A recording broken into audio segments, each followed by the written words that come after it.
TSCG, le traité sur la stabilité, la coordination et la gouvernance, qui est la nouvelle trouvaille de l'Union européenne. Alors, après le rejet du traité constitutionnel européen, du projet de traité constitutionnel européen en 2005 par le peuple français et le peuple néerlandais, et après l'adoption dans la foulée de son clone, le traité de Lisbonne, on pouvait penser que l'Union européenne avait atteint le fond du trou libéral, qu'après avoir écarté d'un revers de main l'expression démocratique des citoyens pour imposer le libre-échange et la libre concurrence, elle aurait du mal à tomber plus bas. Eh bien, c'était une erreur, parce qu'après avoir touché le fond, l'Union européenne s'est mise à creuser. Et ce dont il est question aujourd'hui, ce fameux TSCG, eh bien, c'est l'abandon pur et simple de ce qui restait de souveraineté populaire au niveau des États au profit de Bruxelles. Alors, pour l'Union européenne, la crise gravissime qu'on est en train de traverser n'est pas due à la spéculation des marchés financiers, elle n'est pas due non plus au renflouement des banques par les pouvoirs publics, elle n'est pas due à l'absence de régulation du commerce international, ni à une monnaie unique viscéralement mauvaise, sauf pour un État en particulier qui est l'Allemagne, pas plus qu'à des politiques libérales qui interdisent d'augmenter les recettes en taxant les richesses. Non, pour l'Union européenne, la crise est due avant tout à la mauvaise gestion des États. Des États qui dépensent trop en finançant des services publics, des prestations sociales, des hôpitaux ou des enseignements de qualité. Et donc pour l'Union européenne, il faut réduire ces dépenses somptuaires, encadrer les déficits et stopper l'endettement. Et donc pour ce faire, 25 États de l'Union européenne, parmi lesquels figurent tous les États de la zone euro, ont adopté en mars 2012 le traité sur la stabilité, la coordination et la gouvernance, connu sous l'acronyme de TSCG. Alors c'est un texte qui n'apporte pas forcément grand-chose de nouveau sur le fond aux politiques communautaires, mais qui en fait procède à un renforcement de l'orthodoxie budgétaire qui est un des fondements de l'Union européenne. Dans les considérants du traité, il est rappelé, je cite, que les États membres de l'Union européenne doivent s'abstenir de toute mesure susceptible de mettre en péril la réalisation des objectifs de l'Union dans le cadre de l'Union économique. Alors ces objectifs, depuis le temps, on les connaît assez bien. Le premier, eh bien, c'est qu'il s'agit toujours d'aller vers toujours plus de libre-échange et de libre concurrence, d'organiser cette concurrence prétendument non faussée, et notamment eh bien, en mettant en concurrence le public avec le privé. Et l'autre mesure phare de l'Union européenne, eh bien, c'est d'organiser la rigueur budgétaire et monétaire. Et je pense qu'il faut revenir un petit peu sur ces principes avant d'aborder véritablement le contenu du traité. Pourquoi ? Parce que ces principes, eh bien, c'est déjà des règles d'or qui existent depuis maintenant une trentaine d'années et qui nous sont imposées par l'Union européenne. Alors le premier principe, eh bien, c'est la circulation des biens, des services et des capitaux qui doit être absolument libre, c'est-à-dire débarrassé de toute entrave réglementaire, de toute taxation, de toute limitation par des quotas, et donc une concurrence entre États et à l'intérieur des États qui doit être, entre guillemets, non faussée. Et dès le départ, la construction européenne est la construction d'un espace de libre-échange. Alors pourquoi ? Eh bien parce que au lendemain de la Seconde Guerre mondiale, les États-Unis qui dominent l'économie mondiale et qui sont évidemment la grande puissance à la sortie de la Deuxième Guerre, eh bien, ont une inquiétude qui est une crise de la surproduction qui pourrait surgir à cause de la reconversion de leur économie de guerre dans une économie normale, une économie de production de biens de consommation. Et donc les États-Unis qui veulent éviter cette crise de la surproduction et conquérir de nouveaux marchés, eh bien, imposent le libre-échange Et la construction européenne se fait dans ce sens. En fait, les États-Unis, par l'influence économique et évidemment l'influence politique, font coup double. Ils aident à créer une zone de libre-échange pour écouler leur surplus de marchandises.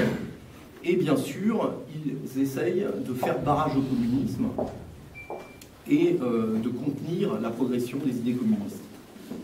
Et pour le patronat en Europe de l'Ouest, eh bien, cette période d'après-guerre annonce une reconfiguration du capitalisme autour du libre-échange et de la libre concurrence. Et les grands dirigeants comprennent assez vite que le libre-échange a un intérêt majeur, eh bien, c'est qu'il permet de discipliner les salariés avec un argument massu qui est celui de la contrainte extérieure. Et plus tard, on parlera bien sûr du chantage aux délocalisations. Et donc il sera d'autant plus facile de maintenir des bas salaires, des conditions de travail flexibles et un taux de chômage élevé que les salariés eh bien, craindront la concurrence des pays asiatiques ou des pays d'Europe de l'Est. Donc le libre-échange, qui est au cœur de la construction européenne, est véritablement une arme de destruction massive des acquis sociaux et une arme redoutable contre les peuples. Et il y a un second principe fondateur de l'Europe libérale, c'est le monétarisme. Et c'est quelque chose qui est tout aussi dangereux que le libre-échange.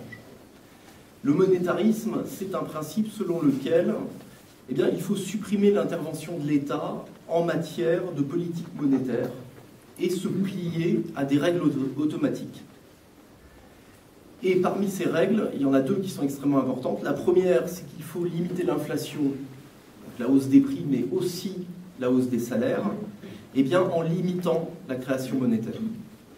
Et le deuxième principe, c'est qu'en maintenant des taux d'intérêt élevés, c'est-à-dire en rendant les emprunts coûteux, eh bien, on va orienter les activités, les investissements vers les activités qui sont les plus immédiatement rentables. Et en faisant ça, eh bien, on fait le bonheur absolu des détenteurs de capitaux, parce que d'une part, eh bien, ils peuvent prêter à des conditions très lucratives, et d'autre part, leur rente n'est pas reniée par l'inflation. Et donc ces politiques monétaristes eh bien, renforcent le libre-échange qui est voulu par les tenants de l'Union européenne, parce que l'euro fort va pénaliser effectivement les exportations, mais par contre, il va permettre de favoriser l'achat d'usines à l'étranger, il va permettre de favoriser l'achat de pièces qu'on va pouvoir assembler en Europe, mais qui seront achetées à l'étranger.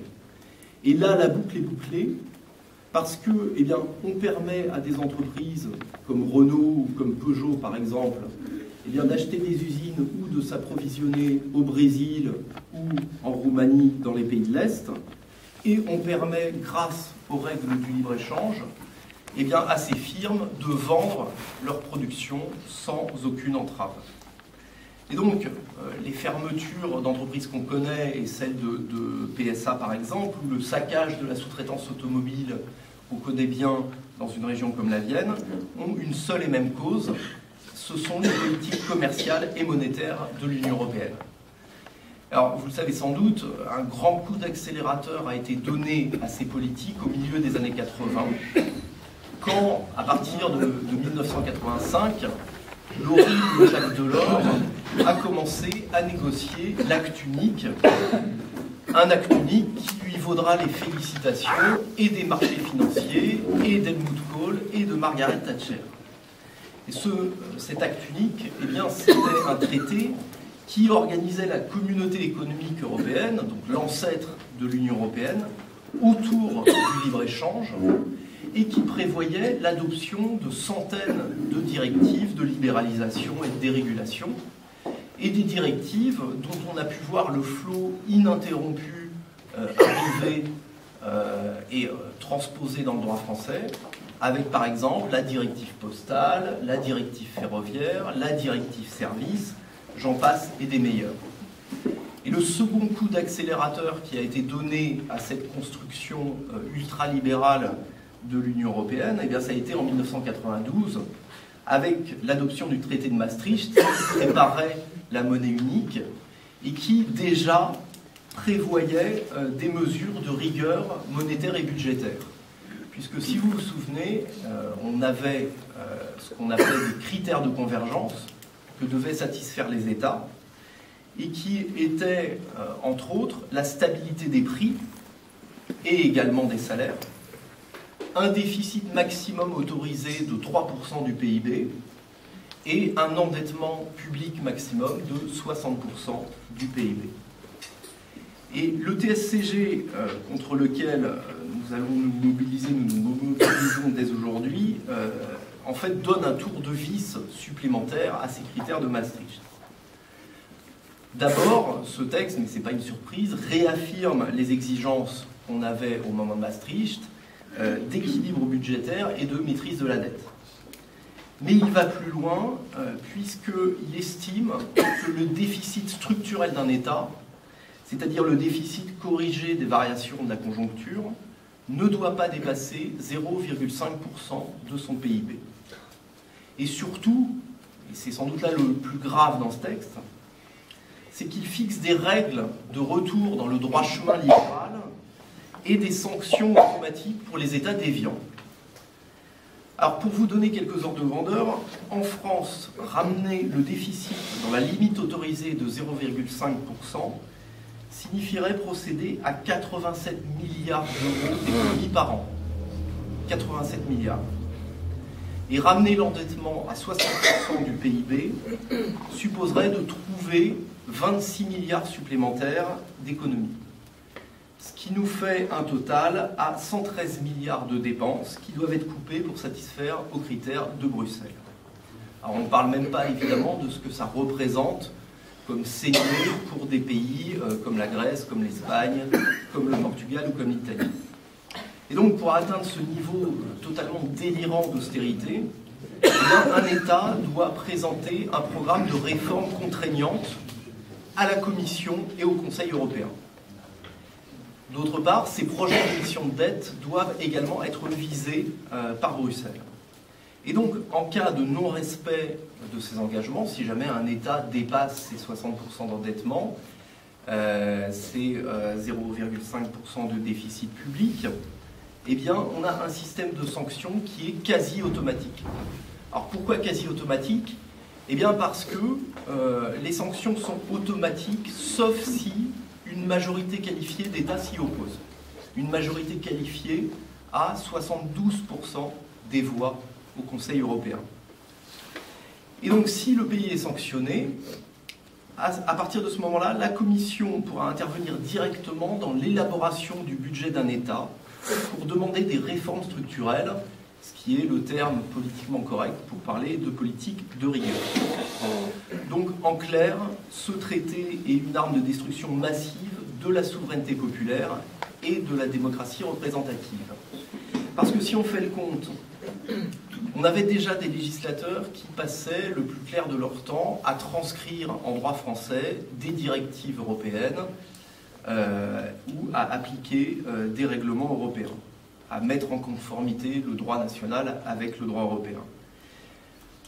Ensuite, l'indépendance des banques centrales faisait que les élus du peuple s'étaient vus ôter des mains l'outil des politiques monétaires, qui est un outil essentiel pour la gestion de la société. Et maintenant, la dernière étape, eh bien, c'est qu'avec le traité, les États sont directement placés sous la tutelle budgétaire de Bruxelles, qui elle-même est au service, évidemment, des marchés financiers et des multinationales. Et en fait, quand on avait comme ça des recettes qui étaient imposées à des États pour libéraliser leurs services, pour libéraliser les mouvements de capitaux dans les pays du Sud endettés auprès du Fonds monétaire international, eh bien ces recettes avaient un nom, on parlait de plan d'ajustement structurel. Eh bien le traité, le TSCG, aujourd'hui, eh bien c'est tout simplement l'application de plans d'ajustement structurel à des pays comme la France, comme l'Italie, comme la Grèce ou comme l'Espagne. Donc voilà pourquoi il faut absolument lancer une mobilisation éclair et massive contre le TSCG et que les parlementaires doivent rejeter le texte ou, à minima, eh bien, consulter le peuple par référendum sur l'adoption de ce traité. Alors on sait que la mobilisation contre le TSCG sera difficile, mais elle peut être victorieuse comme l'a été la campagne pour le non au traité constitutionnel européen. Pour autant, on sait déjà que la mobilisation contre le TSCG n'est pas suffisante en soi. Que le TSCG soit accepté ou qu'il soit repoussé, eh bien, de toute façon, les politiques de l'Union européenne resteront les mêmes. Et la question européenne est, à mon sens, la grande question politique actuellement et pour les années qui viennent. Et ce qu'on sait aujourd'hui, eh bien, c'est qu'un gouvernement de gauche qui voudrait mettre en place un programme tel qu'il est porté par le Front de gauche, eh bien, ne pourrait pas le faire si il n'était pas prêt à rompre fondamentalement avec l'eurolibéralisme. Ça veut dire qu'au-delà du rejet du TSCG, eh bien, il faut être prêt à désobéir à l'Union européenne et à construire un droit national qui soit un droit de justice sociale, qui soit un droit qui favorise la transition écologique, mais qui, par définition, eh bien, sera incompatible avec le droit européen tel qu'il est aujourd'hui. Et ça, cette désobéissance européenne, eh bien, elle n'est possible qu'à une condition, c'est en réformant la Constitution française pour restaurer la primauté du droit national sur le droit communautaire, puisque depuis 2008, eh bien, on a intégré le traité de Lisbonne à la Constitution française. Et c'est la seule manière qu'on a de pouvoir rompre avec le libre-échange, avec les privatisations, avec la destruction programmée de l'industrie des pays européens au profit des multinationales qui délocalisent dans les pays à bas coût de main-d'œuvre. Mais ce n'est pas suffisant, il faudra aussi rompre avec le monétarisme et avec l'orthodoxie budgétaire de Bruxelles. Et là, il se pose une question essentielle, est-ce qu'une telle rupture est possible en restant dans la zone euro, avec la monnaie commune et avec ces politiques monétaristes de l'Union européenne? Moi, personnellement, je suis persuadé que non, mais c'est un débat qu'il faudra continuer à poser en interne au Front de gauche, mais aussi avec les citoyens, pour montrer qu'il est tout à fait possible de faire preuve de solidarité, de coopérer, de bâtir des nouvelles solidarités internationales avec des monnaies nationales et en rendant, et c'est extrêmement important, le pouvoir aux États, au gouvernement et donc au peuple. Alors aujourd'hui, l'urgence, c'est de faire échec au traité et c'est ce qui va nous occuper dans les semaines qui viennent. Mais demain, il y a aussi des échéances très importantes puisque en juin 2014, eh bien, on aura des élections au Parlement européen, et juin 2014, c'est demain ou après-demain. Et je crois qu'on pourrait faire de ces échéances un véritable référendum contre l'eurolibéralisme. Et je pense que les citoyens sont prêts à un tel débat, parce que vous avez peut-être vu la presse hier matin, mais l'inénarrable Le Figaro a publié un sondage extrêmement intéressant et qui donne des résultats sans appel. Donc les gens étaient interrogés sur leur perception de la crise et de la construction européenne, et donc ce sondage IFOP donne les résultats suivants. Les conséquences de la monnaie unique sont jugées globalement nettement négatives sur la compétitivité de l'économie française par 61% des sondés. 63% pensent que l'euro est mauvais pour l'emploi et 89% provoque une hausse des prix. 60% rejettent une intégration européenne renforcée avec une politique économique et budgétaire unique, ce que pourtant Madame Merkel et Monsieur Hollande essayent de nous vendre. Et enfin, si le référendum sur Maastricht devait se tenir à nouveau aujourd'hui, eh bien 64% des personnes interrogées voteraient non au traité de Maastricht. Ce qui veut dire que finalement, les Français sont bien moins aveugles que leurs dirigeants, et que si on ne veut pas laisser au Front National le bénéfice de cette situation, avec son discours totalement démagogique sur l'Union européenne et l'euro, eh bien, nous devons présenter aux électeurs un véritable projet de rupture avec l'eurolibéralisme, avec le libre-échange et avec l'orthodoxie monétaire. Et à partir de ce moment-là, eh bien, on sera plus simplement sur la défensive, on ne sera plus cantonné dans l'opposition à des politiques toujours plus libérales, pour éviter que les derniers vestiges de nos acquis sociaux, ceux du Conseil national de la résistance, soient définitivement balayés par l'ultralibéralisme à l'européenne. Et nous pourrons enfin reprendre notre destin en main et avancer vers ce qui nous réunit tous, c'est-à-dire la sortie du capitalisme et la construction d'un socialisme du XXIe siècle. Je vous remercie.